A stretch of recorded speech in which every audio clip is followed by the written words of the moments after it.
Olá! Na reflexão de hoje, vamos conhecer alguns princípios do branding, que servem de parâmetro para medir o valor e a força de uma marca. O branding é conceituado como a diferenciação de uma marca perante seus concorrentes, e essa diferença precisa ser compreendida pelos públicos de interesse. Por isso, o primeiro princípio do branding é a diferenciação, ou seja, a sua capacidade de se destacar na concorrência e se mostrar como uma marca única, com propósitos e objetivos claros. As marcas mais fortes do mundo se destacam por oferecer os benefícios que seu público realmente deseja. Assim, o princípio da relevância se baseia na amplitude do apelo da marca e diz respeito ao modo como os produtos ou os serviços atendem às necessidades funcionais do cliente. Para ampliar a reputação da marca, o branding deve atuar com o intuito de traduzir os propósitos e a essência da organização. A marca deve, portanto, refletir essa coerência do discurso organizacional com as ações de comunicação. Ao se mostrar consistente e autêntica, a marca consegue agregar valor e aumentar sua reputação junto aos públicos estratégicos. Além dos cuidados com a construção da marca, é preciso um esforço adicional para apresentar a marca ao público, ou seja, é o princípio de tornar a marca conhecida. Desse modo, a marca se torna proeminente e essa proeminência está relacionada à frequência e à facilidade com que a marca é evocada pelo público. O quinto princípio do branding se refere à sua capacidade de cumprir com a promessa feita ao cliente, ou seja, o desempenho da marca diz respeito ao modo como o produto ou o serviço atende às necessidades funcionais do cliente, se realmente entrega aquilo que promete. Para uma marca se manter no mercado, é preciso se preocupar com seu posicionamento. Nesse princípio, é mais evidente a importância da comunicação, afinal é por meio dos meios de comunicação e das mensagens divulgadas que o posicionamento da marca será construído. Além disso, a marca devidamente posicionada consegue atrair o público estratégico e projetar uma imagem que reflita os seus valores e princípios. A força de uma marca está ligada também à sua autenticidade, ou seja, a marca não apenas se diferencia como única por seus elementos visuais e verbais, mas se mostra honesta, real e autêntica em seu discurso e ações. O princípio da autenticidade está relacionado à coerência, pois ambos garantem que a marca aumente sua reputação e credibilidade junto ao público de interesse.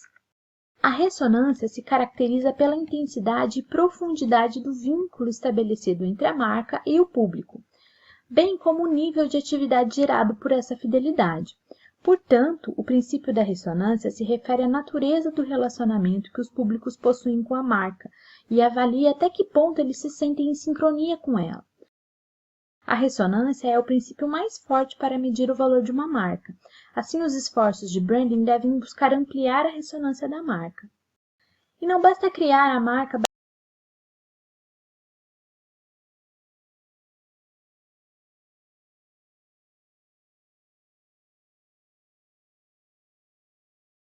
A ressonância é o princípio mais forte para medir o valor de uma marca. Assim, os esforços de branding devem buscar ampliar a ressonância da marca. E não basta criar a marca baseada nos princípios. A gestão da marca se altera de acordo com o mercado e a percepção do público. Portanto, é fundamental monitorar frequentemente os princípios do branding e mensurar as fontes de brand equity, acompanhando como o público vem percebendo o valor da marca e avaliando se esse valor está aumentando ou não. Com isso, é possível reestruturar as estratégias e alterar a imagem da marca junto ao público-alvo. Espero que você tenha gostado dessa reflexão sobre os princípios do branding e bons estudos!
lá!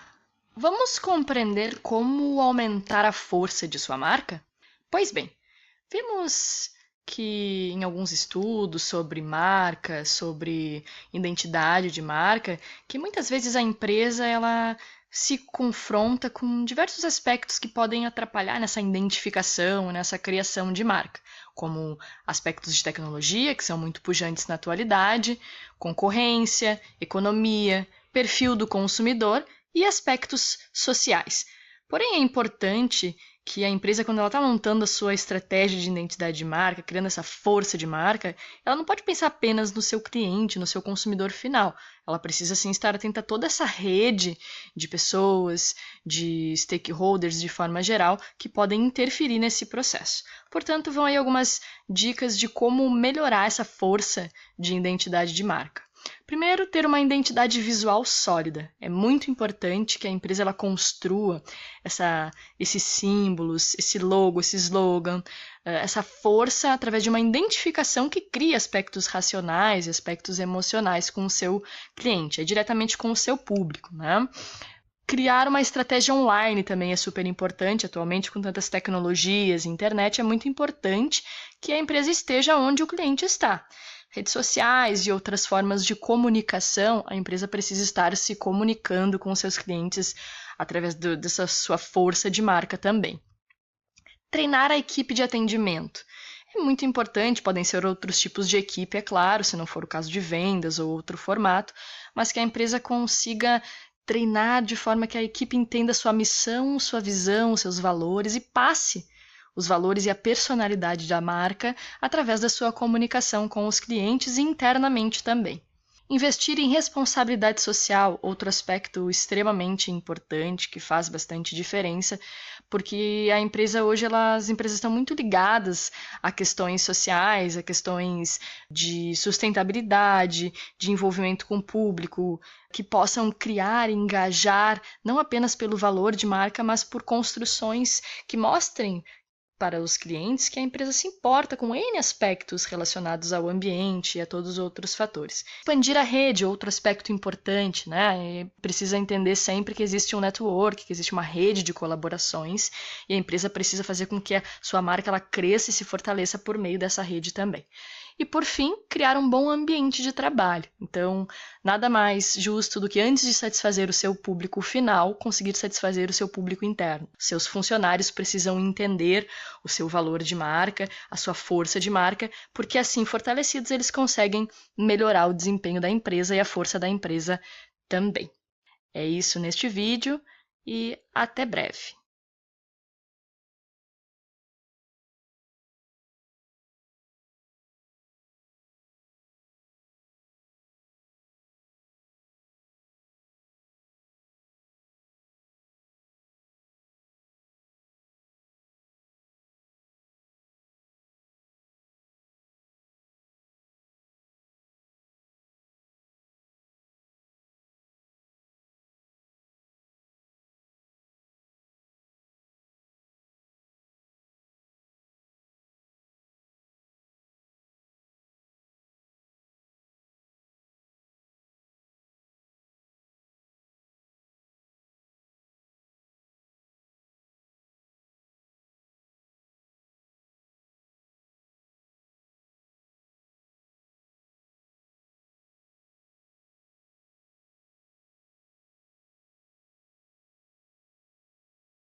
Olá!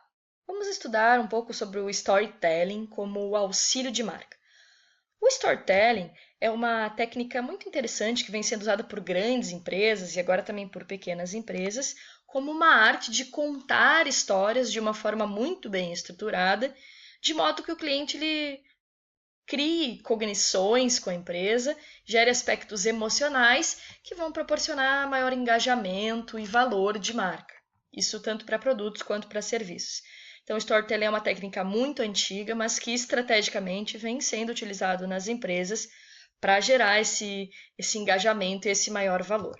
O storytelling ele acontece basicamente com duas premissas principais, que é o uso de técnicas e de gente de verdade. As técnicas elas são para seguir um padrão lógico, uma construção lógica, em que o cliente ele se engaja naquela história e a empresa seguindo esses passos de estrutura, de uma técnica bem adequada, ela consegue fazer com que o cliente se sinta ligado com a história o tempo inteiro, sem se desprender daquilo que a mensagem quer passar. Então, a técnica por trás da história é muito importante que seja aplicada. E outro fator é que seja gente de verdade. O que significa isso? Não adianta uma empresa criar uma historinha e contar para os seus clientes algo que seja falso, de pessoas que não existiram, de histórias que a empresa não vivenciou, só porque é bonito e porque vai gerar mais emoção.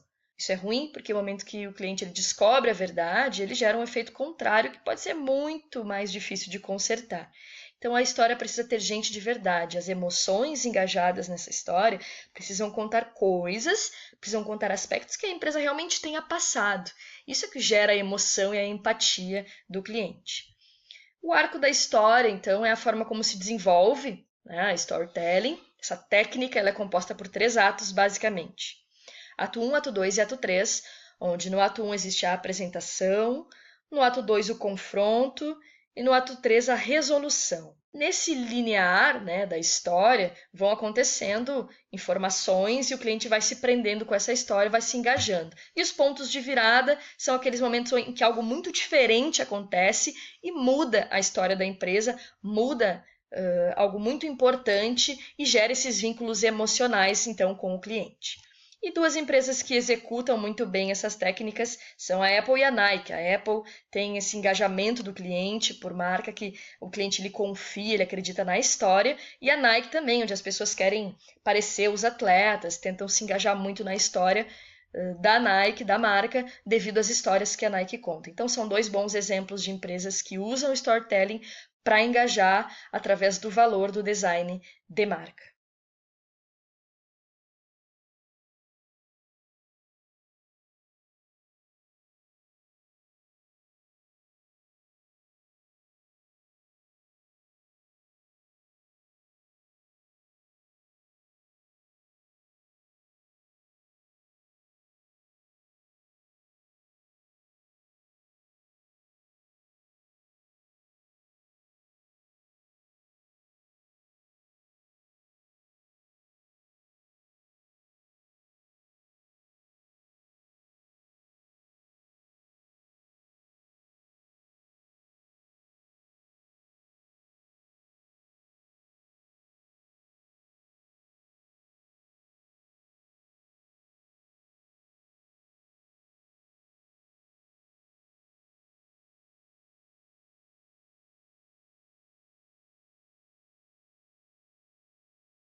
Olá!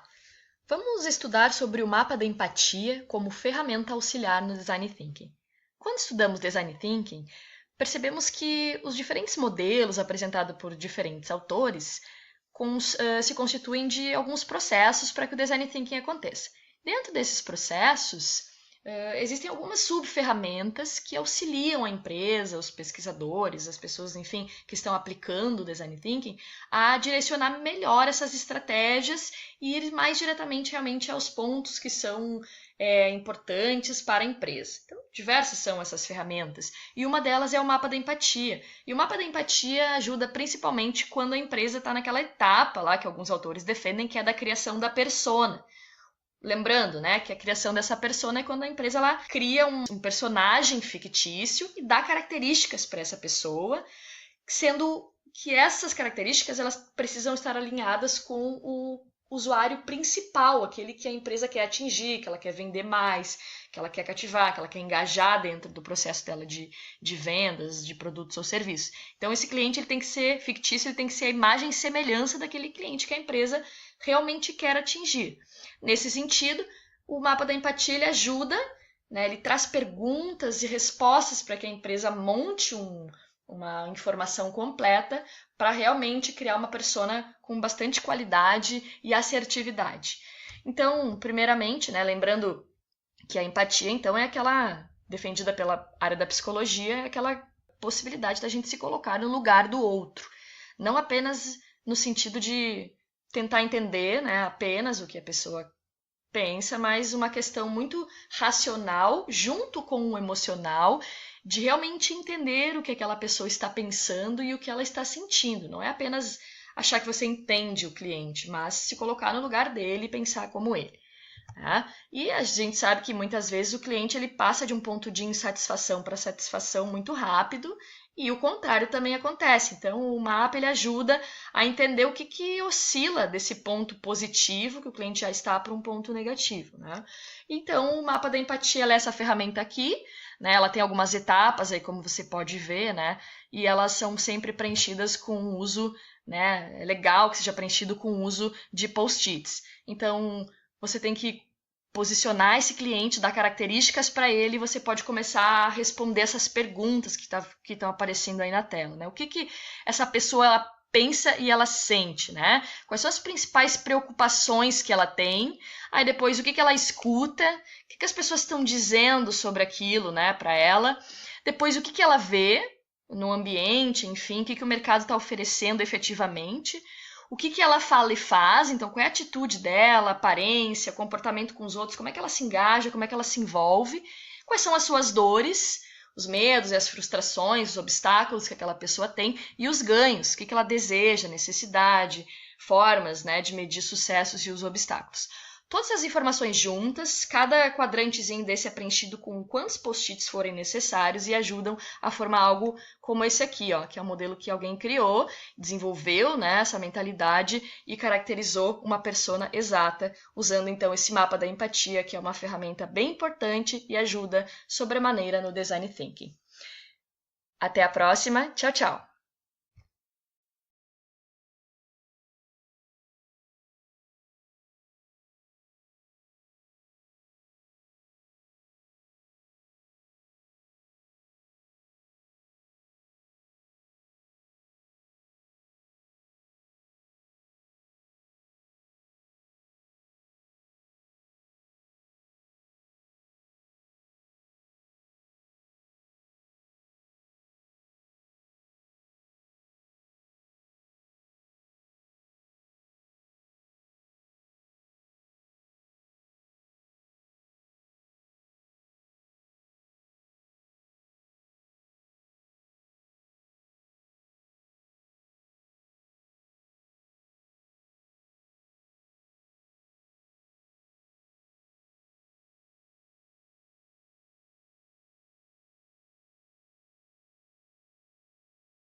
Comunicar-se através de redes de contatos não é novidade para as pessoas, nem tampouco uma tendência trazida pelo avanço da tecnologia.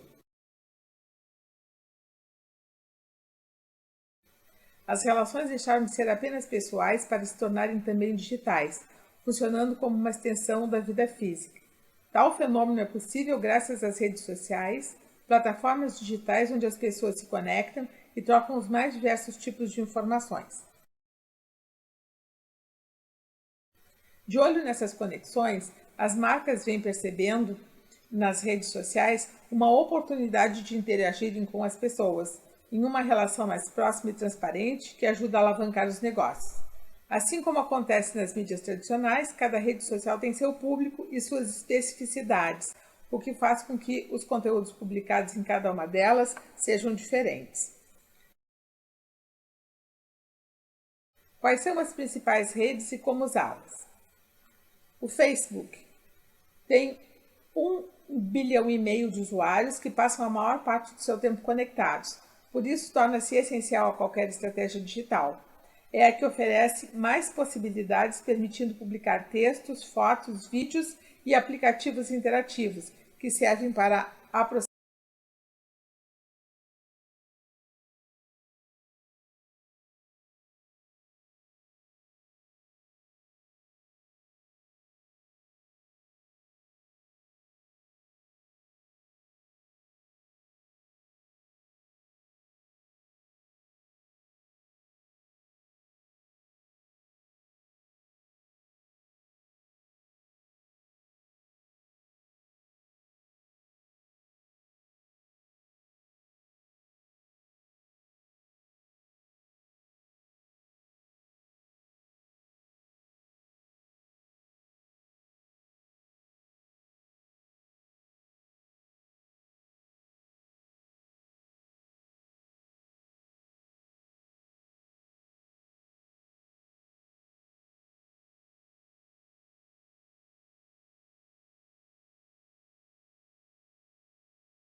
Comunicar-se através de redes de contatos não é novidade para as pessoas, nem tampouco uma tendência trazida pelo avanço da tecnologia.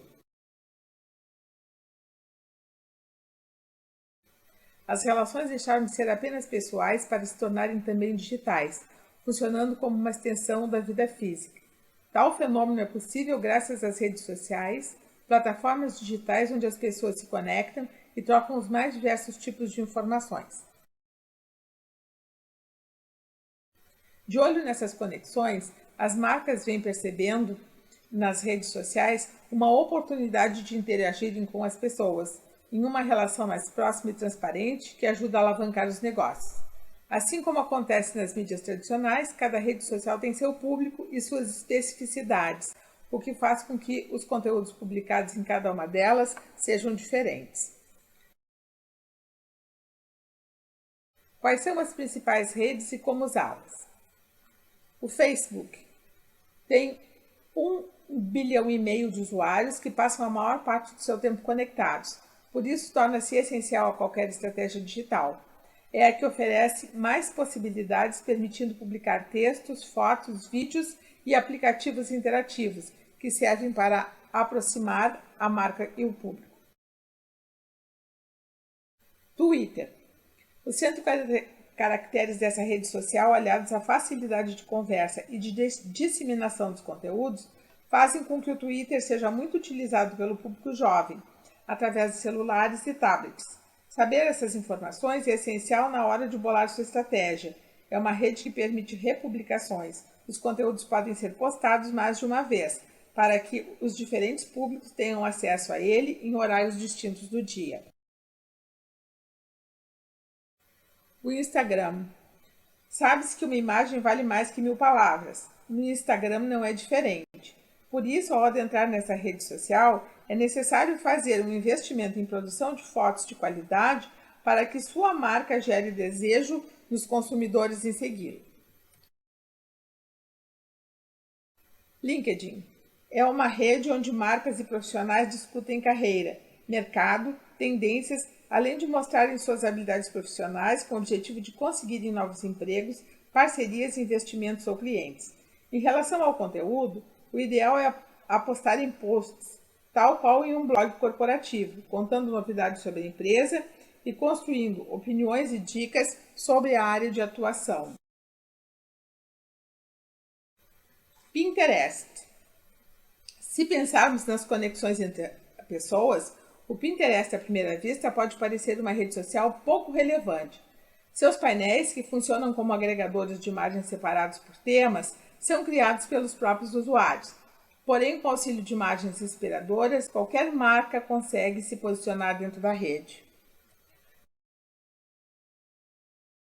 Google+. Embora o Google não tenha muitos usuários ativos, a rede social do Google oferece uma integração com todas as ferramentas e serviços da marca, além de contribuir para um melhor posicionamento em sua ferramenta de busca.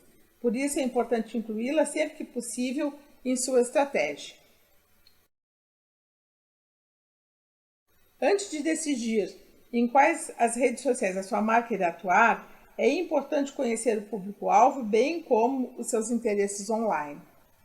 Para isso, existem diversas práticas, como pesquisas de opinião, que ajudam a mapear esse público, bem como seus interesses e o tipo de conteúdo que ele produz e consome na internet. A todo instante, pessoas conversam sobre marcas e produtos, por isso é importante observar tudo que vem sendo dito sobre marcas através de ferramentas de monitoramento. Monitore as marcas. Responda aos consumidores de forma rápida e transparente. Revise seus conteúdos antes de publicá-los. Peça a opinião de seus consumidores. Aceite as críticas e reconheça seus erros. Produza conteúdo regularmente e com qualidade. Espero que você tenha gostado dessa dica. Bons estudos!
Como será que os neurônios espelhos se relacionam no branding sensorial? Torna-se bem importante frisar que não é o objetivo do vídeo a gente entrar em aspectos da medicina especificamente, até porque a área de marketing ela não faz estudos na área da medicina propriamente. Então, o marketing ele se utiliza dos estudos feitos pelos pesquisadores da medicina e de áreas relacionadas e se utiliza dessas informações para poder tomar decisões de outros rumos de pesquisas relacionadas, então, é claro, aspectos científicos, mas com resultados já trazidos da medicina. Então é bem importante frisar isso, porque aqui não é nossa propriedade entrar, né, nos aspectos, enfim, fisiológicos ou biológicos do ser humano, mas sim usar aquilo que as pesquisas já vêm demonstrando e mostrar como que o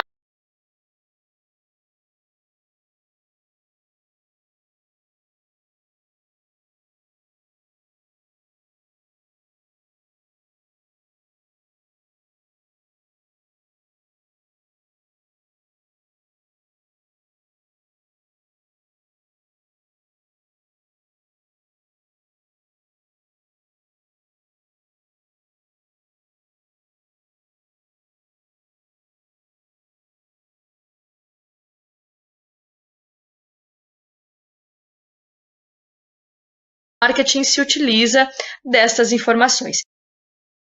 E é o caso aqui dos neurônios espelho. Os neurônios espelho, eles estão muito ligados aos nossos aspectos de linguagem e imitação de gestos e sons.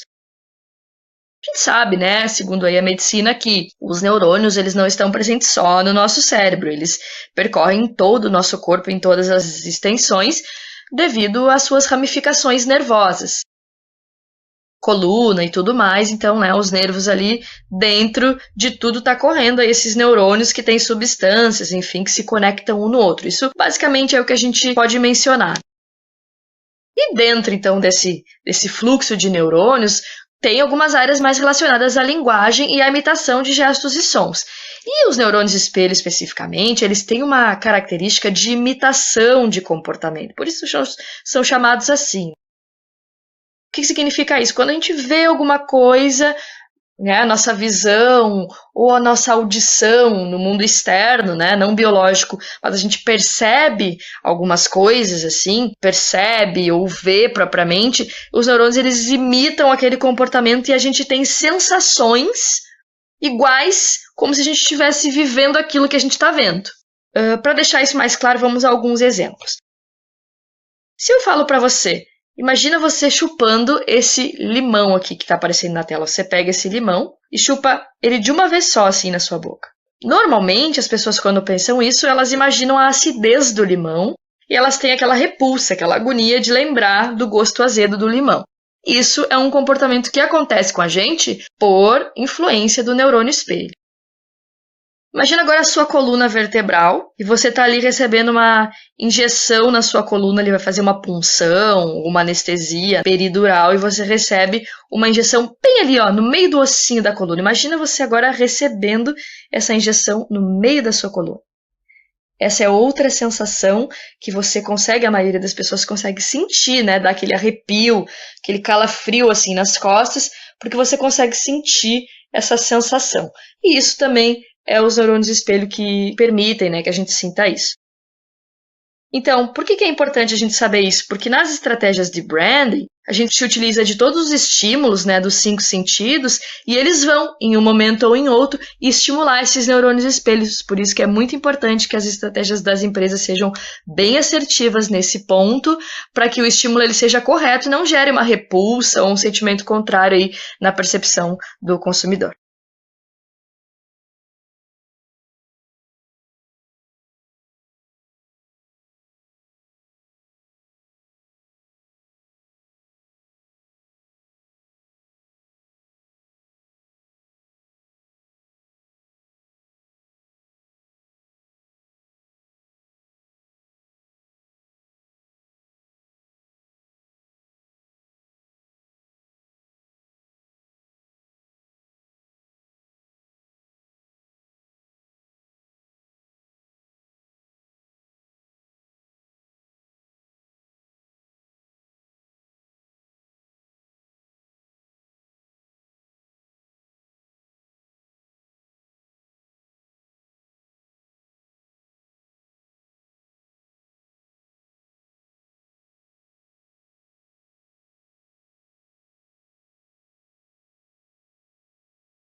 Olá!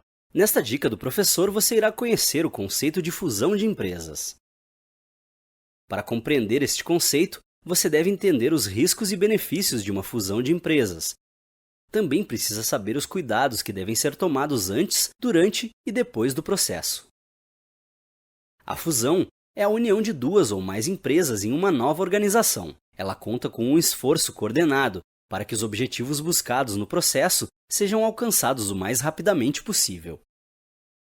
O processo de fusão de empresas é longo e burocrático, mas pode trazer uma série de vantagens para as organizações envolvidas. O aumento de receitas e lucros costuma ser o principal objetivo da fusão de empresas, mas existem outros. A diminuição de custos, a diversificação dos negócios, a melhoria da reputação e as condições de crescimento. No entanto, como todos os processos que apresentam vantagens, as fusões de marca também costumam ter problemas. Entre as principais possibilidades de evitar problemas estão: unir todos os processos dentro das organizações, equilibrar as culturas organizacionais das marcas, manter a produtividade e mensurar os resultados. Cuidados a serem tomados com relação à fusão de marcas. Entender quais são os motivos que estão por trás da fusão, para poder mitigar ou diminuir os riscos. Revisar os processos. Mapear os processos. Nomear as forças e fraquezas através de pesquisas. Estabelecer grupos de trabalho. Monitorar os resultados. Cuidar do relacionamento com stakeholders ou públicos de influência. E estar sempre atento à cultura e à reputação da empresa. Há exemplos a serem seguidos: a fusão da Sadia e da Perdigão, que até hoje é um sucesso. A fusão das lojas Americanas e do Submarino, que resultaram na B2W, a maior empresa de negócios virtuais do Brasil e da América Latina. A Ambev, a Interbrew e a Anheuser-Busch. E entre outras, a BM e a Bovespa e Cetip. Mas você já refletiu sobre como é possível reconhecer a identidade das empresas a partir da fusão de marcas? Saiba que há inúmeros estudos que buscam responder a este questionamento. Afinal, qual a melhor opção? Aprovar a coexistência das marcas? Trocar uma pela outra? Ou criar uma nova marca? Vários fatores devem ser considerados para se chegar a uma resposta.